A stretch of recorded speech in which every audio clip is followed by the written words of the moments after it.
Tangent and normals की theory पढ़ी थी। ये y equal to F X एक कर्व है जो आपको क्वेश्चन में दिया होगा, मतलब ग्राफ नहीं बनाना है लेकिन थ्योरी समझाने के लिए बनाया है मैंने।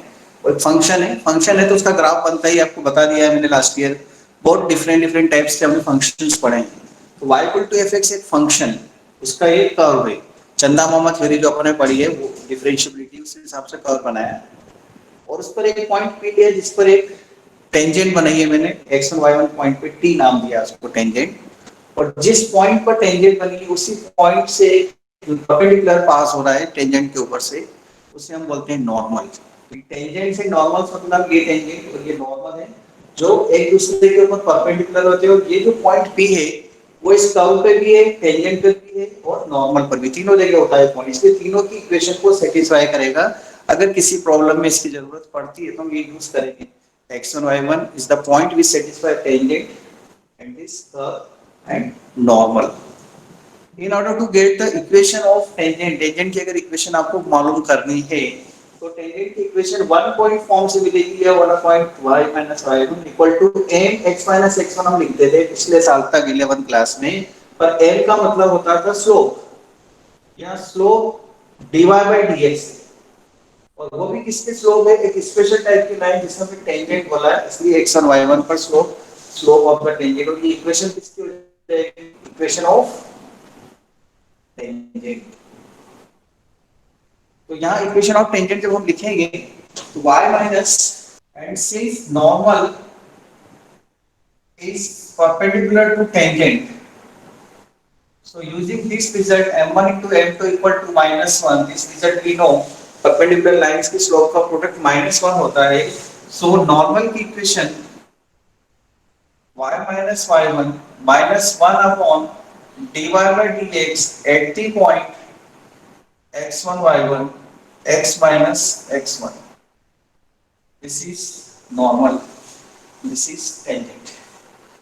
इसके साथ में कुछ और चीजें भी मैंने आपको बताई थी कि अगर दो लाइंस पैरेलल होती हैं तो उनकी स्लोप्स इक्वल होती है, लाइंस परपेंडिकुलर होती है तो स्लोप का प्रोडक्ट -1 होता है। अगर एक लाइन एक्स एक्सिस के पैरेलल है, मतलब टेंजेंट की बात करें, अगर टेंजेंट एक्स एक्सिस के पैरेलल है तो स्लोप इक्वल टू 0 हो जाएगा, मतलब dy by dx equal to 0 रखेंगे हम। अगर टेंजेंट y एक्सिस के पैरेलल है तो स्लोप इंफिनिटी, मतलब 1/0 रखेंगे। टेंजेंट की बात कर रहा हूं हर जगह यहाँ पर, dy by dx equal to 1/0 tangent की स्लोप होती है। ये हमने डिफरेंशिएबिलिटी में पढ़ लिया था, इसका मीनिंग ज्योमेट्रिकल मीनिंग में, कि डिफरेंशिएशन का मतलब at the point slope of the tangent.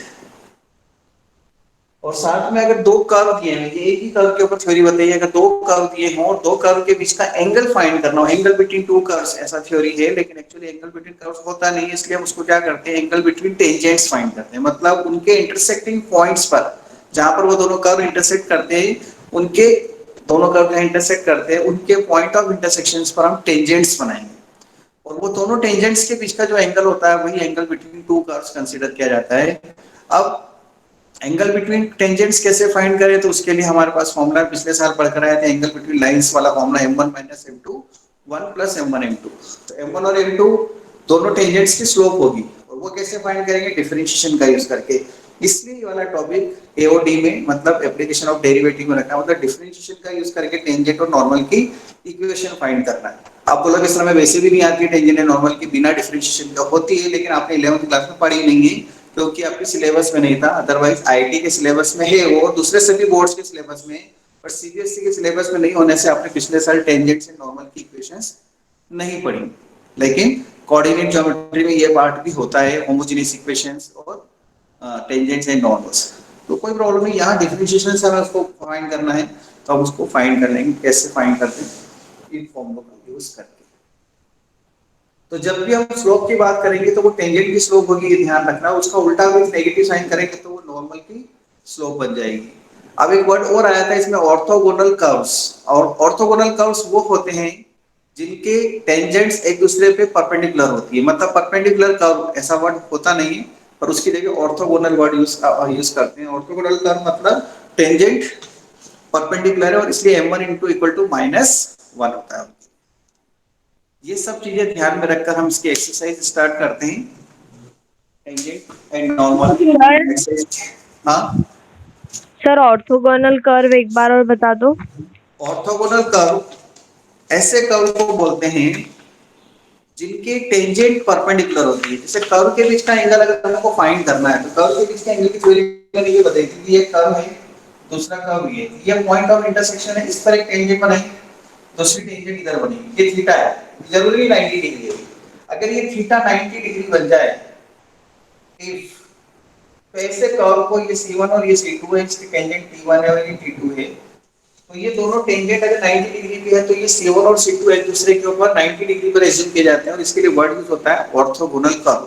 मतलब इस कंडीशन में m1 m2 कितना हो जाएगा -1। m1 इसकी स्लोप ले लेते हैं फर्स्ट कर्व टेंजेंट की, और m2 दूसरे की ले लेते हैं, m2 इसकी, m1 इसकी, m1 T1 की और m2 T2 की स्लोप है, वो यहाँ पुट कर देंगे, वो प्रोडक्ट -1 लाएंगे तो हम बोलेंगे ये दोनों कर्व एक दूसरे के ऊपर परपेंडिकुलर है, मतलब कैसे है वो curve, orthogonal curve.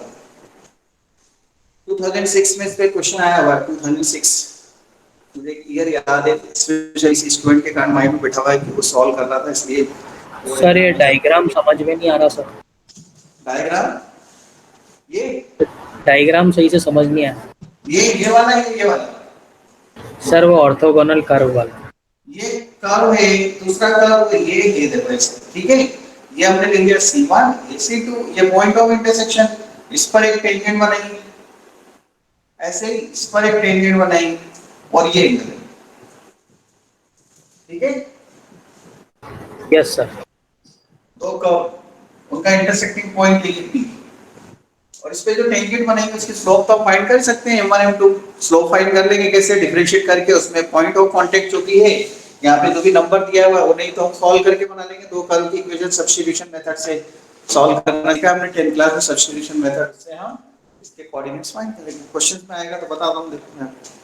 So question number 32 तक हो गया है, 33 से स्टार्ट करते हैं हम। रुकिए, इसका स्क्रीनशॉट ले लें एक बार वापस, कल जो थ्योरी पढ़ी थी उसका जस्ट रिवाइज था, बहुत इंपॉर्टेंट थ्योरी, बट अभी डिस्कवरी यस्टरडे इसलिए एक बार और जस्ट रिवाइज कर दिया, बीच बीच में दो बार डिस्कनेक्ट हो गया था। Find the slope of the tangent and normal to the curve. बिल्कुल सिंपल सी बात बोली कि मुझे तो स्लोप ही फाइंड करके, तो शुरुआत इतना इजी क्वेश्चन से की है कि आप तो स्लोप फाइंड करके दो। किसकी स्लोप फाइंड करके दो? टेंजेंट्स और नॉर्मल की। टेंजेंट की स्लोप फाइंड करें तो नॉर्मल की स्लोप मिल जाएगी -1 अपॉन, उल्टा करना है उसको बस। वो कर्व दे रखा है आपको, एक अपने को ग्राफ आप तो कुछ बनाना है ही नहीं, वो तो थ्योरी में हम समझते हैं चीजों को। Question number 33, given curve is x square plus 3y square 3y plus y square 5। x और y के बीच में रिलेशनशिप मतलब क्या होगा, क्योंकि कोऑर्डिनेट सिस्टम से x और y की वैल्यू पुट करते जाएंगे, पॉइंट्स को प्लॉट करेंगे तो कर्व बन जाएगा। अब ये कर्व है हमारे पास एक 1 1 के ऊपर फाइंड करना है। अगर ये पॉइंट नहीं दिया होता ना तो ये स्लोप वेरिएबल में आती है, स्लोप वेरिएबल में नहीं लिखना है, हम x और y पर लिखते हैं। अब इसको डिफरेंशिएट करेंगे सबसे पहले to get dy by dx, differentiate with respect to x। कोई मुझे बताएगा इस टाइप के फंक्शन के डिफरेंशिएशन का एक नाम दिया था मैंने, नाम से कोई लेना देना होता नहीं जनरली बच्चों को, और फिर भी इस टाइप का फंक्शन को क्या बोलते हैं हम? कोई implicit function. Implicit function. Yes, good, implicit function जिसमें x और y ज्वाइन होते हैं, मर्ज होते हैं, अलग अलग नहीं होते। तो 2x plus 3 dy by dx plus 2y dy by dx equal to 0। dy by dx common ले लेंगे हम, 3 plus 2y equal to -2x। dy by dx equal to -2x upon 3 plus 2y। This is not slope. Slope बनाने के लिए मुझे इसको एक number में कन्वर्ट करना होता है, क्योंकि slope is a real number, last में पढ़ कर आए हैं tan theta. So at the point x1 y1 लिखेंगे हम यहाँ -2x1 upon 3 plus 2y1, but यहाँ पर x1 y1 दे रखा है तो आप डायरेक्ट भी लिख सकते थे 1 1, -2 into 1 3 plus 2 into 1 -2 upon 5। This is slope, ये स्लोप आ गई। This is slope of tangent, slope of tangent is m1 equal to -2 by 5। Slope of normal will be equal to -1 upon n2 -1/m2 m1 sir, और m1 कितना -2/5, ये कितना हो जाएगा 5 by slope of, find the slope of the tangent and normal to the curve. इन्होंने normal की slope answer में दे रखी है और एक स्लोप और क्या मिलेगी साथ में टेंजेंट की। Take a screenshot. Prove that the tangent to the curve y equal to x square minus 5x plus 6. One curve is given, equation 1. At the points 2, 0, P1 first point and 3, 0 second point. एक curve है उसके ऊपर आपने दो point लिए और दोनों points के ऊपर हमने क्या बनाई टेंजेंट्स बनाई आर एट राइट एंगल्स, मतलब जो टेंजेंट्स है वो एट राइट एंगल्स है। सीधी सी बात है, अगर दो टेंजेंट्स राइट एंगल्स है मतलब ये प्रूव करना है दो लाइंस परपेंडिकुलर। अब दो लाइंस परपेंडिकुलर प्रूव करने के लिए 11 पे पढ़कर आए हैं कि लाइंस परपेंडिकुलर कब होती है, जब m1 into m2 -1 होता है। बस पिछले साल m1 m2 फाइंड करने का तरीका अलग था, या m1 m2 फाइंड करने का तरीका डिफरेंशिएशन है, इसलिए इसको डेरिवेटिव में रख दिया है, application of derivative. So at p1 2, 0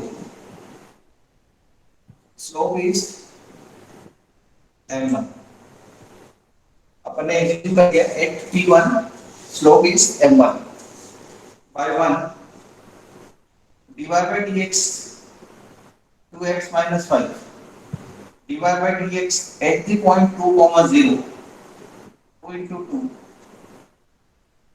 minus 5 minus 1, so m1 is -1. Let at p2 means 3, 0 slope is m2, therefore m2 equal to dy by dx at the point 3, 0 2 into 3 minus 5 6 minus 5 equal to 1.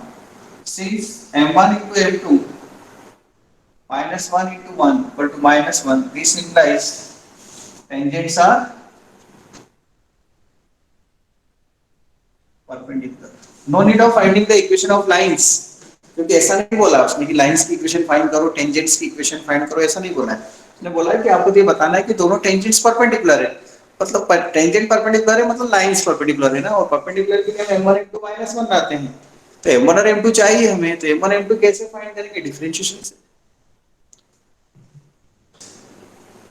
36 में find the equation of tangent. देखो अब यहाँ equation पूछी है, equation of tangent. Equation of tangent को find करने के लिए y minus y1 dy by dx x minus x1 ये फॉर्मूला लगेगा, m की जगह dy by dx बोलना चाहिए क्योंकि टेंजेंट बोल दिया है। Find the equation of the tangent to the curve y equal to 5x square plus 6x plus 7 at the point is given 1 by 2 35 by 4, one point is given and equation of curve is also given. You have to determine the equation of tangent. So dy by dx equal to 10x plus 6. dy by dx at the point 1 by 2 comma 35 by 4 will be 10 into 1 by 2 plus 6 11. This is dy by dx, this is slope. Equation of tangent is y minus y1 dy by dx at the point x1 y1 x minus x1. This is x1 y1. So y minus y1 35 by 4 dy by dx is 11 x minus 1 by 2. You can solve it. 4y minus 35 equal to 22 x minus 22, तो LCM ले लिया 44 हो जाएगा, 44x तो आएगा ना cross multiply होकर 22 to 44x minus 22, so 44x minus 4y minus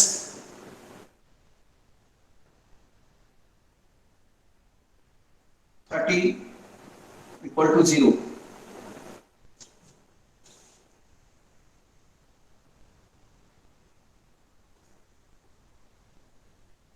Written in the y equal to mx plus c form.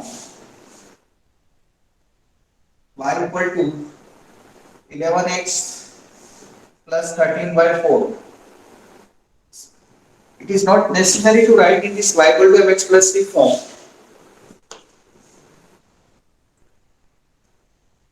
वेदांत,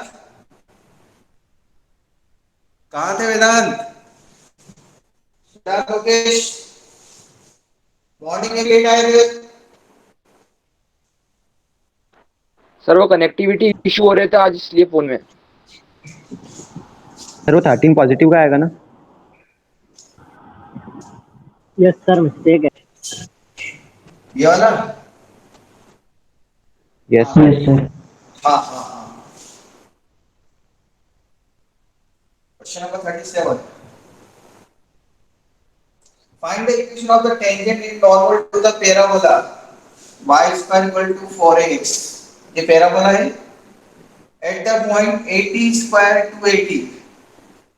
ये भी आपने लास्ट में पढ़ा है, इसकी इक्वेशन हुआ करती थी अगर आपको याद हो तो। Equation of parabola in parametric form x equal to 80 square y equal to 280. Anyway, अभी ये पॉइंट है आपके पास x1 y1. This is the point x1 y1 and this is the curve.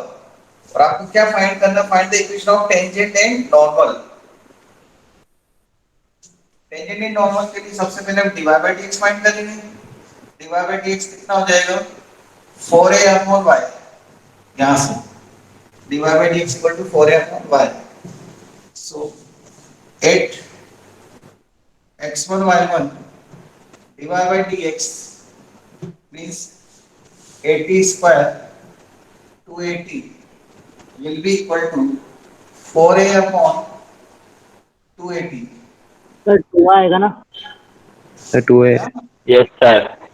2 आएगा। Oh sorry, 2a का 2 cut जाएगा ना? Okay, 2 1 by t. y square का 2y आएगा तो इसलिए 4 कट जाएगा तो 2a बचेगा और x 1 हो गया। इस डिनोमिनेटर में लिख दिया 2y को, मैंने y लिखा था वहां पर। अब y की वैल्यू क्या है? 280 है। एट पॉइंट x1 y1 है ना, तो ये 280 पुट कर दिया मैंने यहां पर 1 by t. Tangent is y minus y1 equal to dy by dx x1 y1 x minus x1. अगर हम इसे पुट करते हैं यहां पर y minus y1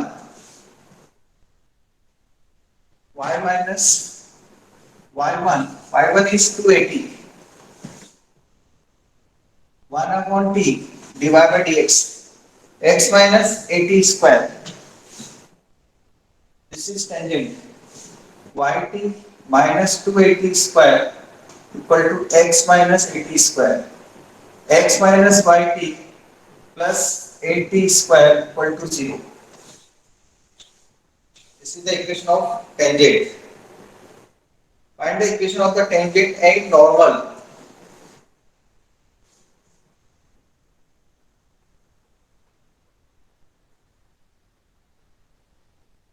Y minus y1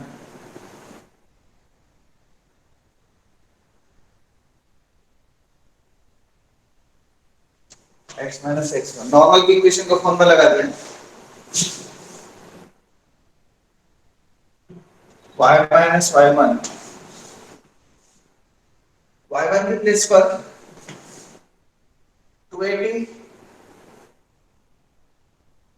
and this is t because 1 by t will write here, then in numerator it will become t. denominator में denominator से numerator में आ जाएगा minus 1 upon t and x minus क्या लिखूंगा? x minus x1 क्या है मेरे पास? 80 square.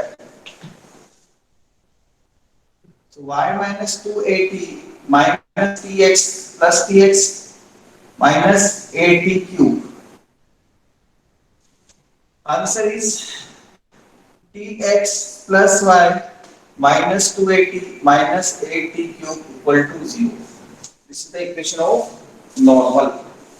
One the equation of normal, other is the equation of tangent. ठीक है, दिख रहा है? At the point x1 y1, find the equation of tangent and normal. This is the equation of ellipse. It is also written. Find the tangent and normal of the ellipse x square by s square plus y square by b square equal to 1 at the point x1 y1. Actually, this is a theoretical question, but is there anyone who can give me the direct answer of this equation, tangent of equation? Any student?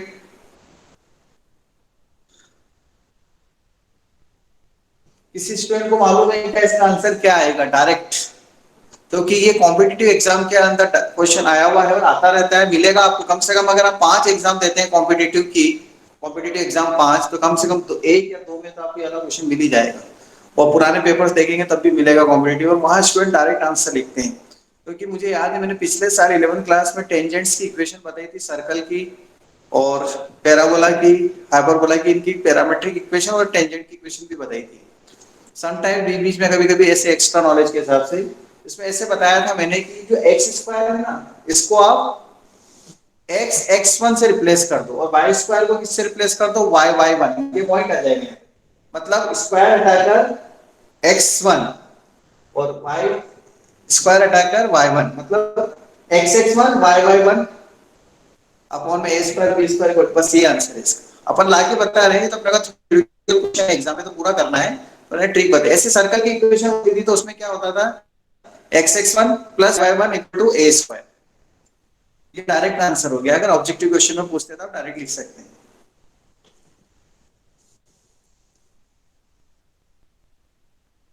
आ रहा है शायद? Yes sir. Yes sir. Yes sir. Yes sir. आवाज में नहीं आ रही है। आवाज भी नहीं आ रही? Yes sir. सर अभी अचानक चला गया शायद। हेलो, आ गया? नहीं, सर आवाज तो आ रही है, आवाज आ रही है। फिंगर भी दिखने लग गया।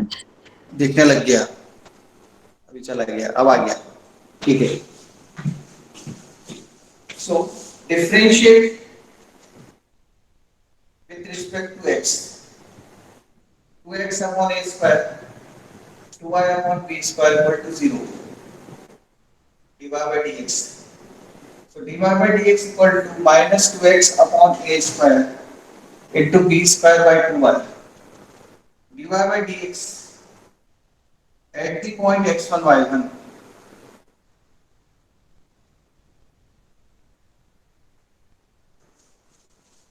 b square by a, b square x upon a square y, x1 y1, and write it b square by a square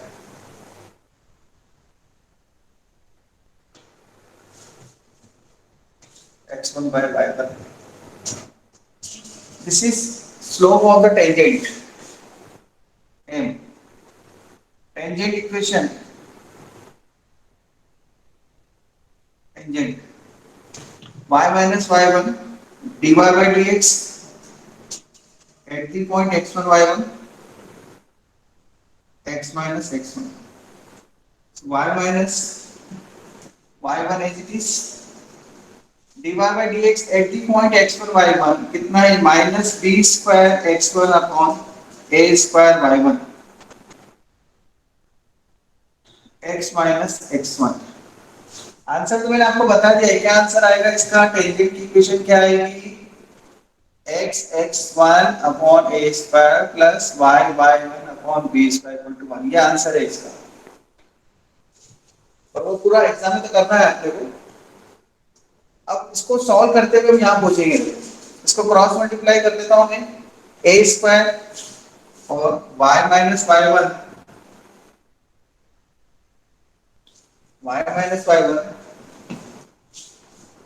minus b square x x1 minus b square x x1 upon a square y1 plus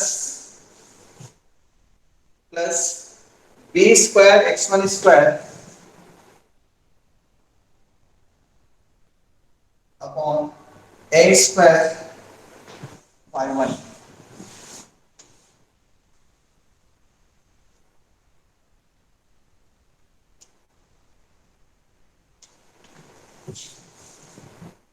a square y1 इसको cross multiply किया, a square y1 minus a square y1 square equal to b square xx1 plus b square x1 square. इस term को left side में लिया था मैं, b square xx1 plus a square y1, ये term left side में, और इसको राइट साइड में b square x1 square plus a square y1 square. Constant को राइट साइड में कर दिया, वेरिएबल्स को लेफ्ट साइड में लिया. xx1 upon a square b square y1 upon a square b square b square x1 square upon a square b square a square y1 square a square b square. क्या किया मैंने? Divide by a square b square. ये b square से b square cut जाएगा, ये a square से b square cut जाएगा,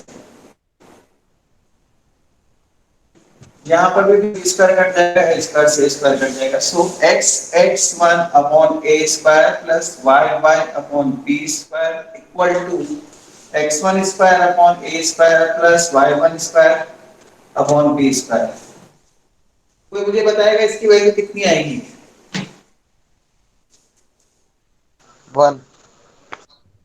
1 क्यों आएगी? आंसर लाना है इसलिए. लिप्स की इक्वेशन है हाँ हार्दिक, सर, लिप्स की इक्वेशन. नहीं ये तो आंसर भी आपने 1 लाना है, तो ये 1 कैसे हुआ ये पूछ रहा हूँ. सर वो उधर गिवन भी है, लिप्स की इक्वेशन. हाँ तो इसमें तो x और y है, वहां तो x और y बन. हाँ, तो सर वो एलिप्स की इक्वेशन तो जनरल होती है ना, उसमें पुट कर सकते हैं. नहीं, यस इक्वेशन को सेटिस्फाई करेगा, ये बोलना चाहिए था आपको. हाँ सर, वही बोलने की कोशिश कर रहा था. x1 y1 पॉइंट एलिप्स की इक्वेशन को सेटिस्फाई करेगा. मैंने भी आपको बोला था कि जो टेंजेंट होती है वो एलिप्स पे भी होगी, मतलब उस कर्व पे भी होती है, टेंजेंट भी उसी पॉइंट से पास होती है, नॉर्मल भी उसी पॉइंट से पास होता है. तो जो टेंजेंट जिस पॉइंट पे अपन निकाल रहे हैं ना, ये टेंजेंट इसलिए एलिप्स होता है, ये एलिप्स. ये पॉइंट मान लेते हैं हम x1 y1, तो यहां से टेंजेंट पास हो रही है इस पॉइंट से, तो ये पॉइंट टेंजेंट की इक्वेशन, टेंजेंट को भी सेटिस्फाई करेगा और इसको भी सेटिस्फाई करेगा, कर्व को भी सेटिस्फाई करेगा. इसको अपन इक्वेशन नंबर 1 दे देते हैं. तो y1 अगर हम इसमें पुट करें, x की जगह x1 और y की जगह y1, तो x1 square by a square plus y1 square by b square equal to 1 आएगा. This is equal to 1 y1 x1 square by a square plus लिख देंगे point is on ellipse. Point x1 y1 is on ellipse. ये reason लिख दिया side में, कैसे बन होगा. तो देखो this is the answer.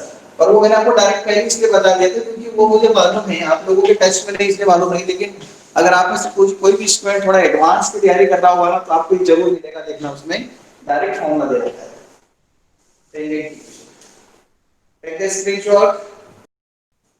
Question number 39.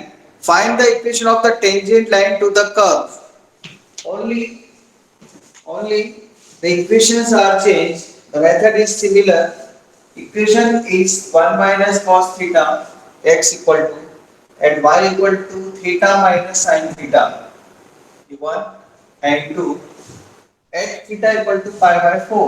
Point is also changed here in terms of theta. Why it is in terms of theta? Because these equations are known as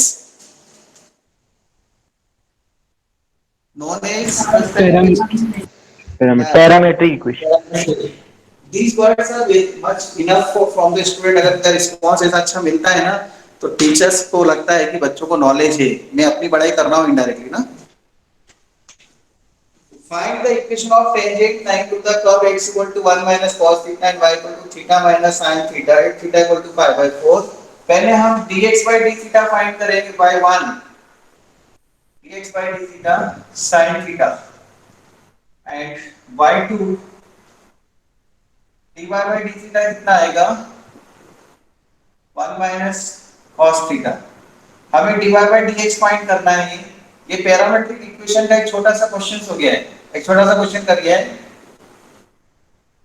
parametric जो अपने डिफरेंशिएशन करे ना टाइप्स ऑफ डिफरेंशिएशन उसका एक सम है. तो dy by d theta dx by d theta. dy by d theta is 1 minus cos theta and dx by d theta is sin theta. 1 and cos दुश्मन 2 sin square theta by 2 2 sin theta by 2 cos theta by 2. This 2 get cancelled. Sin theta by 2 is equal to tan theta by 2 dy by dx. dy by dx at theta equal to pi by 4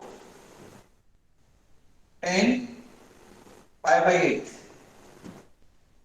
Theta is pi by 4 to state pi by 8. If you can find the value of tan pi by 8 is good. Otherwise, write in terms of tan pi by 8. Equation is y minus y1 dy by dx x minus x1. Now y1 और x1 कितना होगा? x1 will be from 1 by 1. x1 equal to 1 minus cos pi by 4 means 1 minus 1 by root 2. Root 2 minus 1 by root 2 by 2 y1 इससे मिलेगा theta pi by 4 minus sin pi by 4 pi by 4 minus 1 by root 2. So the LCM is 4 root 2 pi root 2 minus 4. This is the x1 y1. Put this y minus y1 pi root 2 minus 4 by 4 root 2. dy by dx is tan pi by 8 x minus 1 root 2 minus 1 by root 2. Now what is tan pi by 8? tan pi by 8 की value कैसे find करेंगे? tan pi by 8 equal to 22 and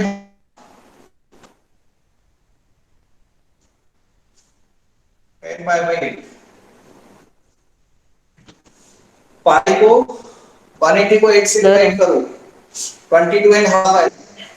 हाँ ये आएगा ना? Blur है. Yes blur है of course right. Blur है ब्लर. बिल्कुल सही बोल रहे हैं.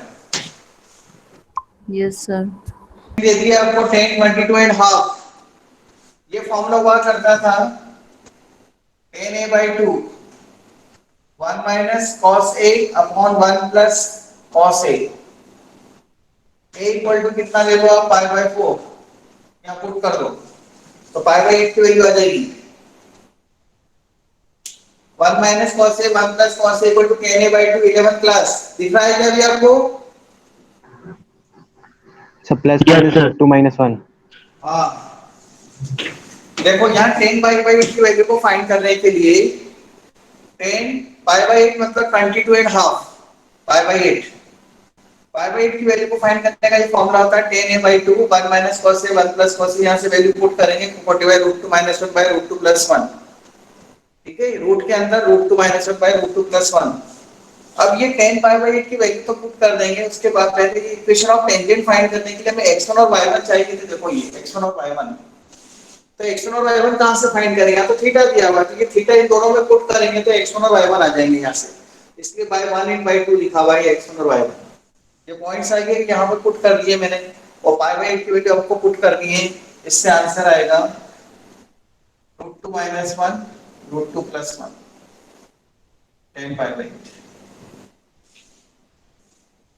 बस ऐसी कॉम्प्लिकेटेड इक्वेशन ही मिलेगी. इसकी पूरा सॉल्व नहीं करना, बस वैल्यू पुट कर दो आप.